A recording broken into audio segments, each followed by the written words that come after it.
আপনি দেখছেন আমাদের বিশেষ পডকাস্ট অনুষ্ঠান জাগো মনুষ্য।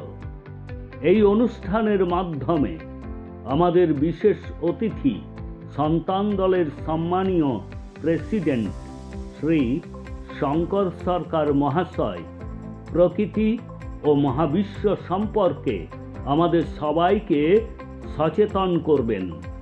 এই অনুষ্ঠানটিতে ধর্ম, রাজনীতি, বর্ণ এবং আরও বিভিন্ন বিষয়ের কথা মানুষকে জানিয়েছেন।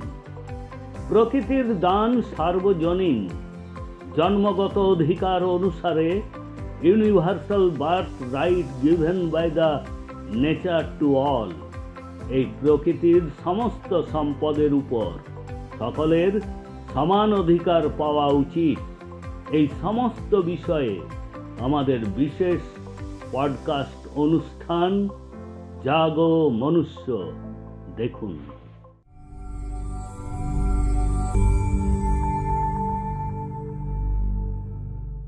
রাম নারায়ণ রাম। মানুষের তৈরি শিক্ষানীতি থেকে দেশের মুক্ত হওয়া উচিত।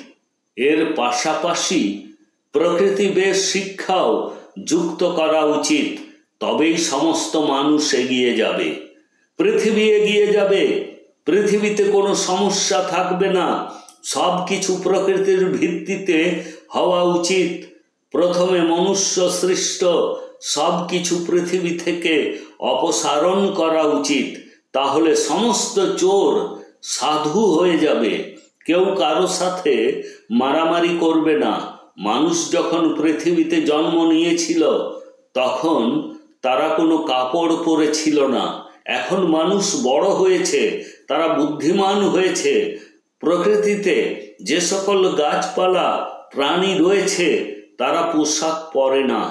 সূর্য, তারা, চন্দ্র, বায়ু কেউ জামা কাপড় পরে না। প্রকৃতিকে কাজ করতে দিন। প্রকৃতির মতো ত্যাগ করতে হবে। প্রকৃতি যেমন ত্যাগ করেছে, চিন্তা, ভাবনা, কর্ম, নীতি, মানুষেরও ত্যাগ করা উচিত। সমস্ত মানুষকে মিলে একটি নতুন সমাজ, একটি নতুন জাতি গঠন করা উচিত।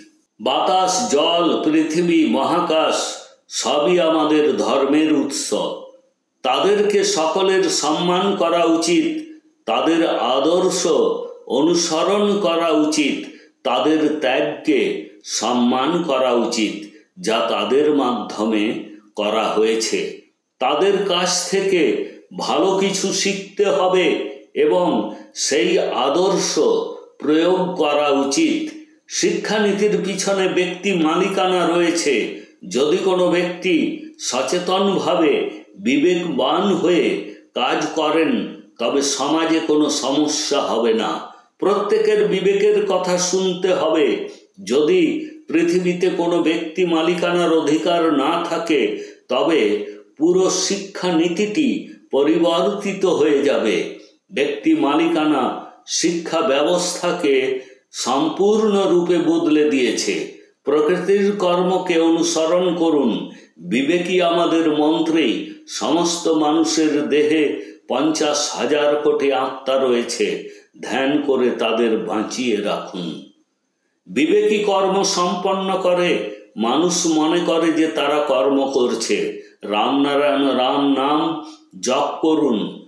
যদি রামনারায়ণ রাম নাম জপ করেন তবে তিনি আপনার কথা শুনবেন, আপনার সমস্ত সমস্যা সমাধান করবেন।